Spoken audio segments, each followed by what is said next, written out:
Greetings and welcome to another SunWest professional development opportunity. My name is Shirley Barclay. Today we are going to be discussing oral language strategies. I will be giving you some tips from the trenches that can be used to enhance the oral language skills of all learners.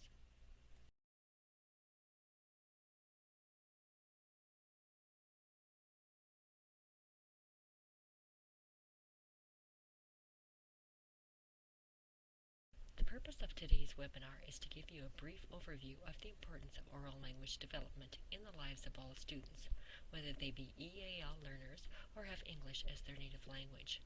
I will outline some oral language strategies that you will be able to use in your classroom without a lot of preparation, and I will show you where you can find a handout of more than 50 oral language strategies. Research shows that if students don't have strong oral language, they won't be able to learn to read and/or process what they are reading. It doesn't matter whether they are EAL learners or have English as their first language. In order to become proficient, engaged language users, they need to talk. Here are oral languages top 5. Talk soon, talk often, have repeated practice, model it for your students, and celebrate successes. Oral language instruction should be systematic and structured. It should contain vocabulary development that is relevant, rigorous, and rich, and it should include explicit practice of key grammatical forms that are embedded in the functions of language. Modeling is very important. It is important also to talk about grammar within the context of good literature. Students should be involved in meaningful tasks at all times. Oral language instruction should support language practice in an engaging and meaningful context presented by the teacher modeling and guiding language structures. You should provide multiple opportunities to practice language involving interactive and task-based activities. Now for some tips on motivating communication. The first thing you should do is follow the child's lead. Allow them as much as possible to direct the activity and the conversation. You should expand and extend on what the child has to say. Expand on what they say to teach him or her more complex language. Keep your expansions only one step above his or her language level. Talk about what the child is doing. Show him or her that you are focusing your attention on him or her and that you care. Talk about what the child is doing at the moment. When you make the habit of talking about daily activities, the repetition will help him or her to learn language. Talk about what you are doing.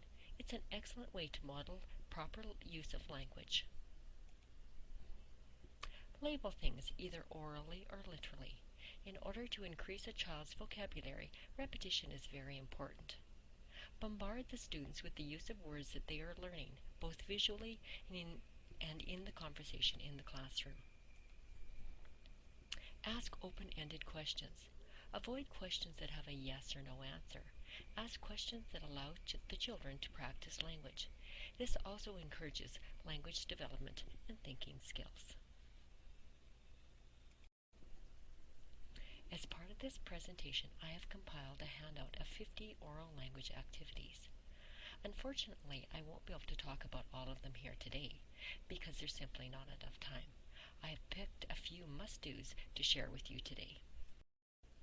Entry slips are an excellent way to promote oral language. Entry slips are the opposite of exit slips. Exit slips are the ticket to leave at the end of class. Entry slips are the tickets to enter. Each student brings one word to class that they believe that the class should learn. This could be a word from conversation, the newspaper, advertisements, their readings, any place like that.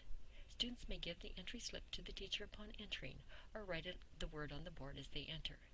The teacher then selects 2 to 3 words from the entry slips, and the student who brought it in would explain where the word was found and why he or she thinks the class should learn it. Think, Pair, Share is a way of increasing student practice and participation. The teacher asks a question. Then the students think about their answers and turn to a partner and share their idea. This is a useful strategy to maximize student participation and utilize class time efficiently. It's a great strategy because it involves all students. Everyone gets the opportunity to speak in a less non-threatening environment than what the whole class would be. It encourages even the quieter students to talk, not just those who readily volunteer. We all know that they are the ones that least need the oral language practice. Another idea is to have students keep vocabulary notebooks or vocabulary logs. Words, definitions, and graphic representations can be listed in any order on alphabetically organized pages, sort of like the spelling dictionaries that many teachers use in their classrooms. About twice a week, engage the students in activities that help them interact with their notebook words. Some examples might be using the words in a sentence, do an I'm thinking of activity that requires the students to describe the words to a partner and then have them guess, have them draw the words. There's lots of ideas for this one. The more often the words are reviewed and used, the better the chance is that the student will have of storing them in their background knowledge and thus remembering them. The word box is a favorite of many teachers. Take a shoebox and decorate it nicely. Put it somewhere in your classroom that's easily accessible. Have the students add new or interesting words to the box. During a lull in the classroom instruction, pull out a card from the box and talk about it. Make sure that you share your new words too. Telly the Share Bear is a little bit like the Flat Stanley project that many teachers have tried, but with an oral language focus. It is a great alternative for that show and tell time that can get to be simply a showcase of the toys that the students have brought from home. This strategy takes away from the idea that some students are reluctant to share things because they don't think that they have anything that's good enough that they would like the other kids to see. It puts everyone on the same playing field.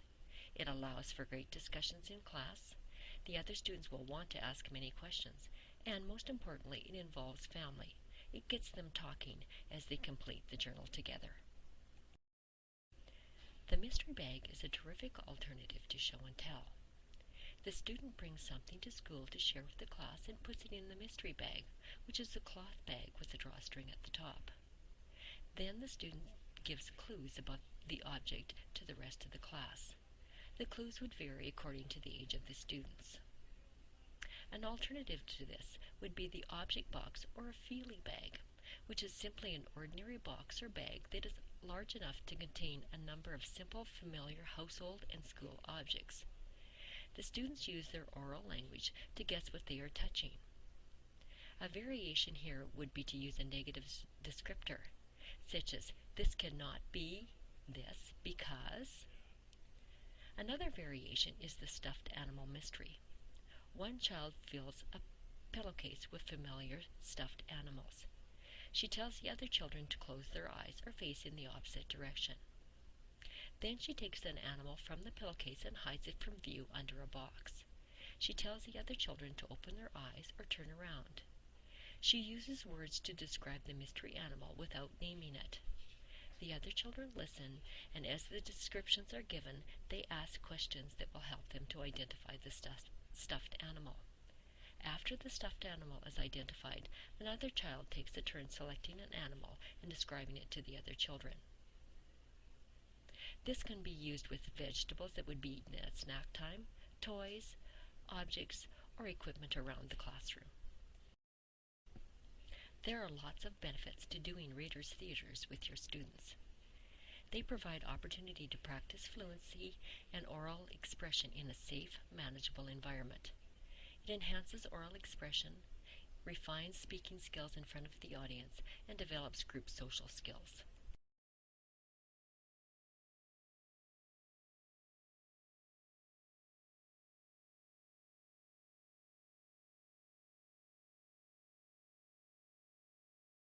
Vocabulary wheels are a wonderful way of having students describe different objects.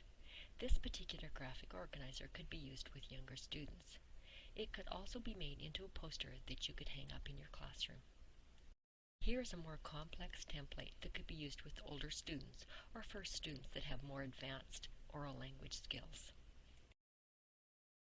The concept wheel is very similar to the vocabulary wheel, but asks who, what, where, when, why, and how. It helps students to organize information that has been read or needs to be shared orally. It can also be changed to reflect almost any concept. The blank template of the concept wheel is on page 5 in your handout. A concept map is a graphic organizer that shows the relationship between concepts. It can be used for defining words as well. There are a variety of different forms, some of which I'll show you shortly. This concept map is very much like the Freire model. Creating graphic representations of word meanings has been widely recommended.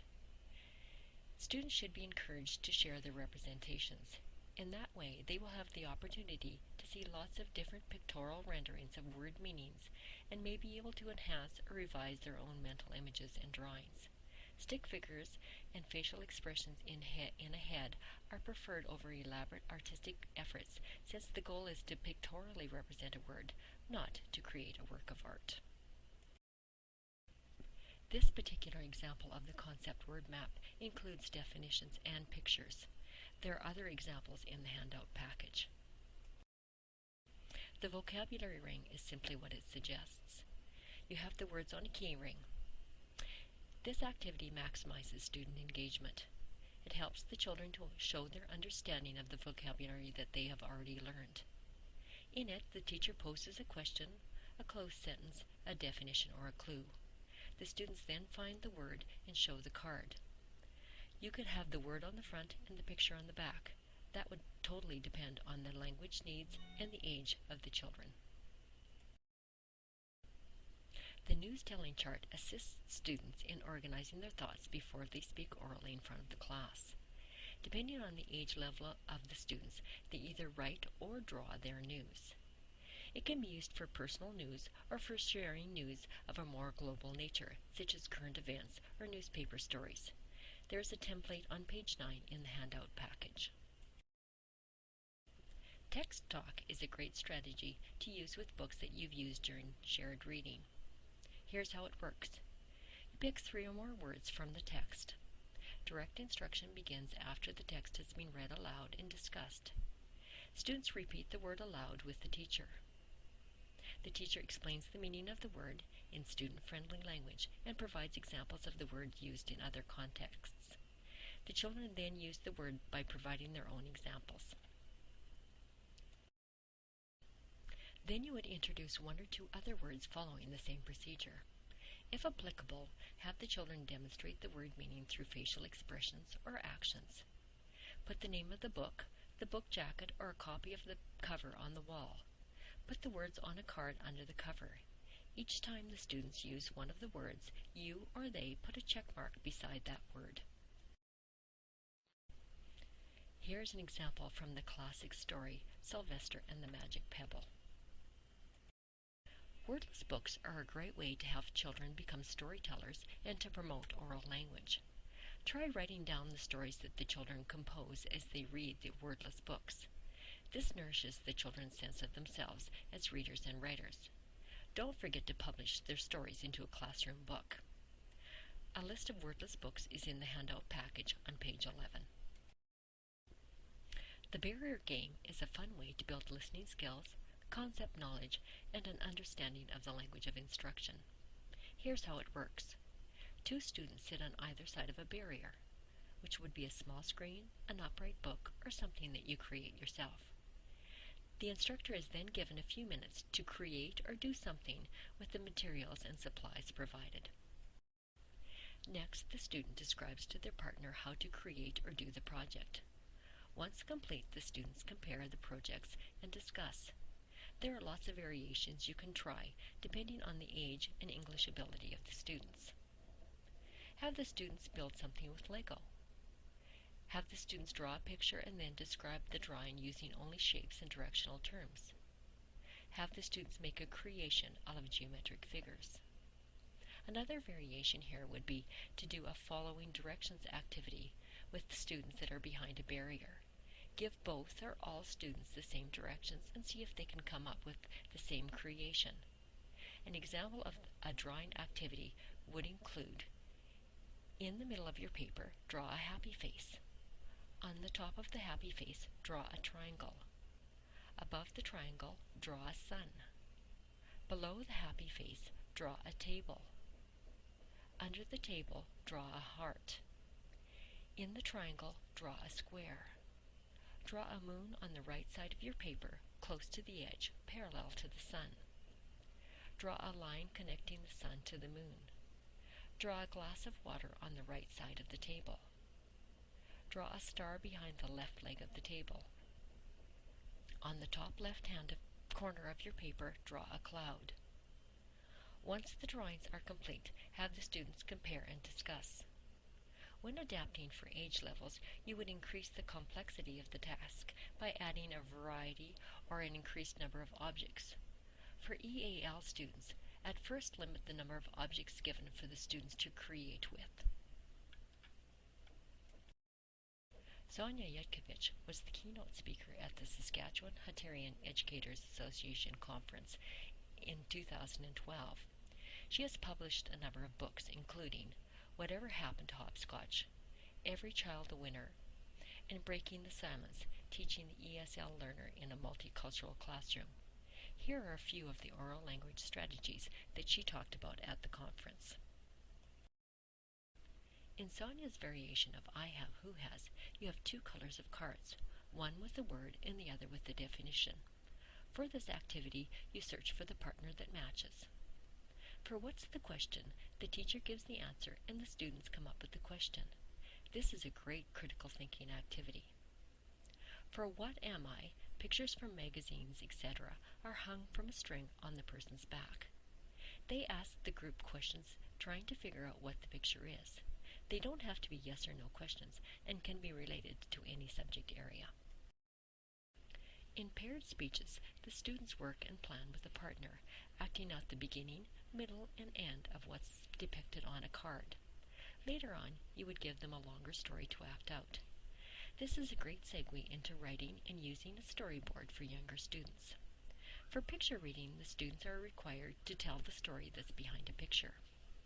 For sequencing cards that have a beginning, middle, and end, the students are required to tell the story orally, adding the details. Vocabulary word association is another great oral language strategy that gets kids talking. The teacher decides on the vocabulary words that he or she wants to introduce or review. The words can be in the form of written text or pictures. Have the students work in pairs. Have one of the students position themselves so that they cannot see the words or pictures. The other student must then give verbal hints that will enable his or her partner to guess what the picture or word might be. You might even want to consider having the students give nonverbal clues for the words. The activity could be timed so that the partners could see how many words or pictures they could go through in a certain length of time. Once one of the pair has had a turn giving the clues and the other guessing, switch roles with the new batch of words or pictures. There are a number of ways of having the pictures or words displayed: lists, pictures, the overhead projector, or even your smartboard. Here are some examples. The first example asks the participants to explain these people's place in history in a way that will help your partner identify them. Once the person has had a chance to describe the person's place in history and the guessing is done, then the two partners would look at the pictures. This activity can be used in any subject area. For this particular one, you are asked to describe math concepts in a way that would help your partner to identify them. Of course, the pictures that you use would depend totally on the age of your students and the concepts that you're teaching. This activity asks the participants to describe the location of the Saskatchewan communities relative to other places. In order to describe the location of these communities relative to other communities in Saskatchewan, you would have to use directional terms. This is a great oral language activity. This is a great activity for our kinesthetic learners. You would have to use nonverbal means to help your partner identify these Canadian icons. I'm sure it brings a smile to your face when you consider the nonverbal possibilities here. Relay talk, or one-on-one communication, is an activity that gives students practice in expressing themselves orally in an informal situation. It can be used with any academic topic or a classroom situation that a teacher creates. What you do is organize students into two equal lines with each student facing a partner. You designate one line as the moving line while the other line is the non-moving line. The teacher poses a question and gives the students 2 minutes to discuss it with the person immediately across from them in the other line. An example might be to have the partners talk about the relationship between two things. When the time is up, the first person in the moving line will then go to the end of the line while everyone else in that line moves one space and faces a new partner. The teacher poses a new question, which could be related to the first question. This activity could be both a collaborative activity, and your questions could also bring in the critical thinking piece. A great activity to support the 21 CCs. The suggestions here would be to have the students discuss the question with two different partners. Repeat the process with 3 or 4 questions. Ahead of time, you could also have the students help you prepare the questions. 3, 2, 1, go is another way to support collaboration and critical thinking. This activity gives students practice in expressing themselves orally in a more structured way. It can also be used with any academic topic or in any situation. Write on the board 3 open-ended questions about a topic. Follow this pattern. Share 3 examples of habitats. Talk about 2 ways that an animal adapts to its habitat. Discuss 1 way that human beings adversely affect animals' habitats. After you review the questions, organize the students into small groups and ask each group to take about 5 minutes to answer the questions. Then you call upon groups to share 1 statement for each of the questions. This is a great way for synthesizing information. For a mile a minute, the students are put into 2-person teams. One person is designated as the talker and the other one is the guesser. This is like vocabulary word association. The talker faces a list of words and tries to get the guesser, whose back is towards the words, to say each of the academic words being studied by quickly describing them without saying any of the words in the category title or using rhyming words. For example, the word animal may not be said. For a mammal, however, the talker may say, "These are living things that give birth to live young." Examples are horses and monkeys. The talker keeps describing, talking, and pantomiming until the guesser identifies the term, then moves on to the next term until all of the words have been named. When the list is finished, the hands of the team go up and winners are identified. For the next round, the team members switch roles. If desired, you may limit the time each team has to 1 minute. Here are some examples to get you started. You might talk about types of animals in science, shapes in math, parts of speech in ELA, units of measure in math, or topics about Canada in social studies. The strategy of Give One, Get One allows students to talk about topics of interest or a topic that you might be studying in class. It can also be used as a review activity for the end of a unit or lesson. There are a variety of ways that you can implement this strategy. First of all, come up with a topic. For example, it might be insects. Have the students write in one of the squares information that they know about insects. Then they circulate around the room, giving 1 idea to each student and getting 1 idea from each student. They write down the ideas that they got in the other squares on the paper. Here's a template that you might use.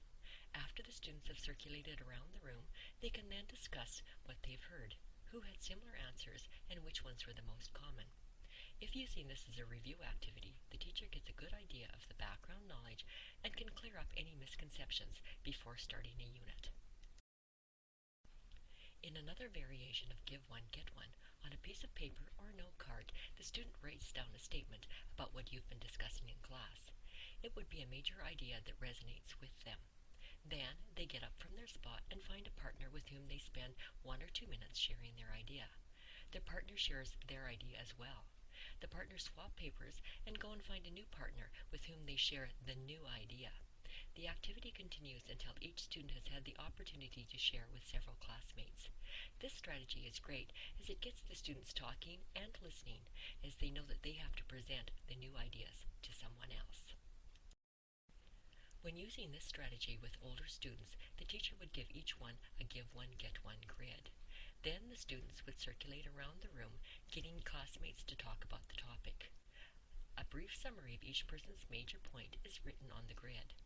The teacher can use the information gained as a formative assessment of what the students know or still need to learn. Find someone who is another variation of give one, get one. The teacher places prompts about a topic or area of study in the boxes of a grid. The students circulate around the room, finding someone who can respond to each prompt. That person verbally replies to the prompt and then initials it. Then the students will move on to others to find someone else who can respond to another prompt, and so on. This strategy can be used either as an assessment tool or as a means for the teacher to do some review with the students. These have been just a few strategies that you could use to support oral language development in your classroom. A complete handout of these and other strategies is available in a number of locations. First of all, you can find it accompanying this BrainShark presentation. I have also made a flipsnack if you wish to view it online. It is also available on the Supporting ELA Wiki if you click on the Resources tab.